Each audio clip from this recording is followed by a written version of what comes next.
One of the tasks this leadership will have to address is the business-government relationship. One of the issues we have to deal with within the ruling party is a narrow interpretation of what constitutes redistribution. We have to move beyond the very narrow view of redistribution as changing ownership of existing assets. This is very problematic. Maybe it's important, but it's very problematic if it is the sole focus of us. The existing structure of the economy is not giving us the growth or employment returns we need. Simply changing the color of the asset owners without restructuring will simply mean replacing white elite with a black elite. Fundamental inequality will not change.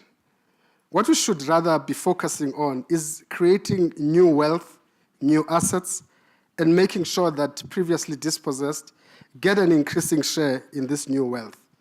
Key to this will be training, partnerships, access to capital and markets, access to technology, etc. What we would like to see in collaboration with universities and industries is the blossoming of technoparks and incubators. The established private sector must play a key role in enabling this to happen. This must be unpacked industry by industry in partnership with government and stakeholders. One of the factors we must confront that will obstruct us getting there is the issue of corruption. This has constrained us from creating the kind of professional developmental state that we aspire to create. We talk about it, a developmental state, professional, etc.